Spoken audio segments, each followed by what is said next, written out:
When they set out to develop this car, they put a stake in the ground and said, we will build a 1 lakh rupees car. And then the global economy tanked and materials costs went up by 40%. Do you think that would give a leader an out? I think that would give him an excuse to say, wait a minute, all bets are off because we had no way to predict this. We didn't know. Our projections were based on a different model.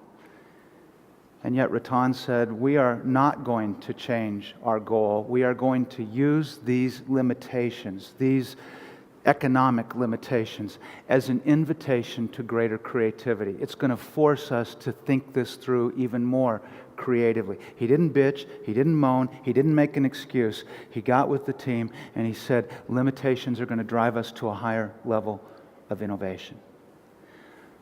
Let me tell you what attracted Jackie and I to this story. In India alone, you've got 1 billion people, right? 100,000 people die every year in auto-related accidents, most of them on two-wheelers.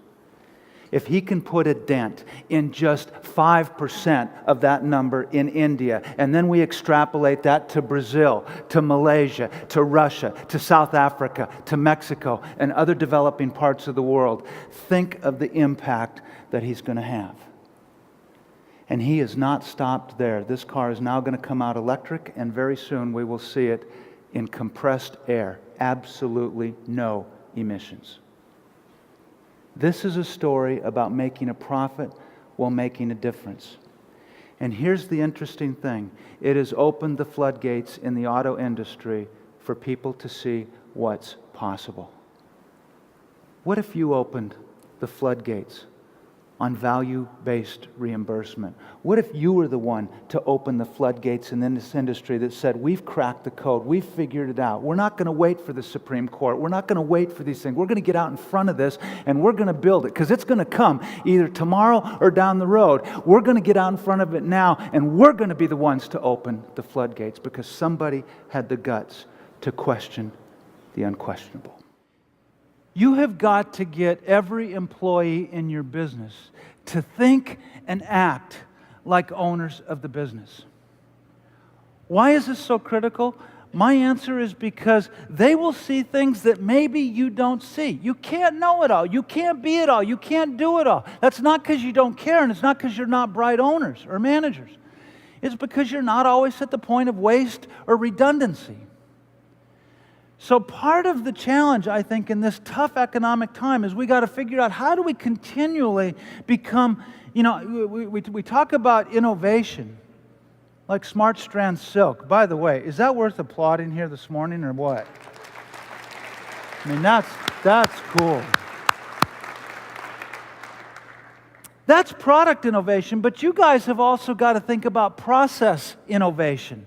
How do we become more efficient and manage costs out? And I think you got to get every heart, every mind in your business engaged in doing that. What does that mean?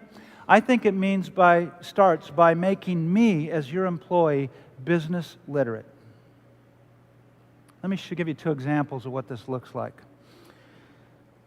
We did some work with Stanley Steamer a few years ago. One of their top franchisees, Phil Dean, has 3 Stanley Steamer franchises. He is in the top 1% of the whole Stanley Steamer community.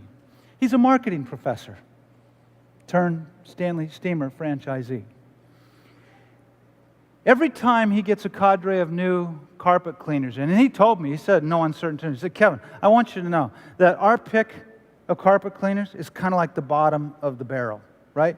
It's like people come to us after they can't get a job anywhere else, right? Because who really wants to go clean carpets? Sorry to say that, but that's his words.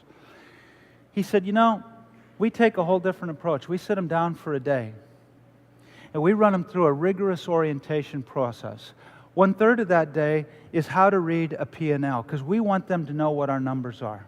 Because we understand that a lot of small things on a daily basis that nobody gives a rip about add up to big numbers at the end of the year. So we want them to understand the cost of doing business. 1/3. 2/3 of the day is how critical you are to the customer experience. Last third of the orientation, he gets them on the floor, throws out the magazines, they cut up pictures, and they put poster boards inside their lockers called dream boards. And the whole idea is, how are we going to use this franchise to help you achieve your dreams? Now, I think that's pretty cool. The unquestionable is what everybody in this room here this morning is absolutely convinced is absolutely impossible. Now, if you really look at the disruptors in the world, there are people who were willing to question it. There were people who were willing to ask why, right? 25 years ago, Ted Turner said, why? Why do I only get to watch the news at 6 o'clock and 11 o'clock at night? I travel the world, I've got a complex life. Why can't I watch the news whenever I want to? Built a 24/7 news channel and totally disrupted the industry. IKEA said, why do people have to, buy customized furniture and then wait 12 weeks to get it? Why can't we give it to them this afternoon? And radically disrupted an industry. Mary Kay said, why do women have to buy cosmetics in a store? Why can't we go to them? Why can't we build a party where they can interact with each other while they buy cosmetics? And radically disrupted an industry. Do I even need to talk about this one? Here's the beauty of what he's done. Right?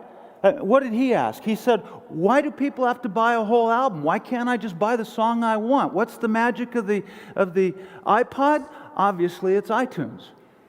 But for your sake, what you need to know is there are a minimum today of 25 health and medical related applications that are on the iPhone today that are empowering me and empowering Jackie to take responsibility for our own health care. Let me give you one example. I'm paying for past sins. I spent my time as a competitive water skier for 30 years, as a kid. I spent a lot of time in the sun. I got all these sunspots. I go in twice a year and tell my primary to get the keg out, put his little thing in, and psst, psst, psst. And some of you have been through that wonderful journey too. Well, today, you know what? I can take a picture of a mole on my skin with the iPad, with the iPhone. I can upload it to a service that will get it back to me immediately and say, yeah, that picture of what you just showed us is high risk, medium risk, low risk, and if it's high risk or medium risk and you want it, we'll give you a referral to a doctor if you don't already have one. One simple example, I doubt Steve Jobs even knew when he created the iPhone that he would radically disrupt the health industry. And yet, I would suggest to you that he is. This is one of the most well-known cardiologists in the world today, Dr. Devi Shetty. Shetty asked, why is it that only 10% of the world's population can afford heart surgery? Why is it that we have 2.5 million people every year in India that need heart surgery, but we only have the capacity to do 80,000 surgeries? Shetty is the founder of the largest cardiac care center in India, one of the largest in the world. Naren Udale Hospital, otherwise known as NH Hospital in Bangalore. It's a 1,000-bed hospital. He's extrapolated that now to 5,500 beds across India. His goal is to get to 30,000 beds.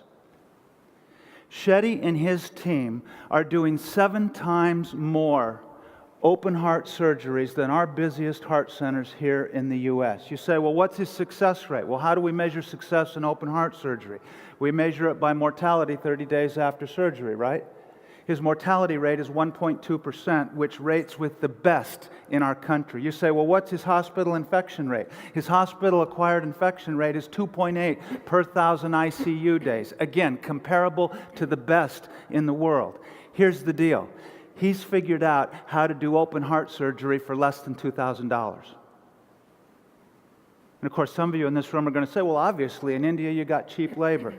You know what? I'm not going to tell you that doesn't have something to do with it. But I would suggest he's buying the same medical equipment from GE that you're buying. He's buying the same supplies that you're buying. This is not about cheap labor. This is about radical process innovation. And here's what I find very interesting. He has just partnered with Ascension Health to build a 2,000-bed cardiac center in the Grand Cayman Islands, which is a 60-minute flight from Miami. Do you think that what they're doing there might have the potential to disrupt what we think is possible here?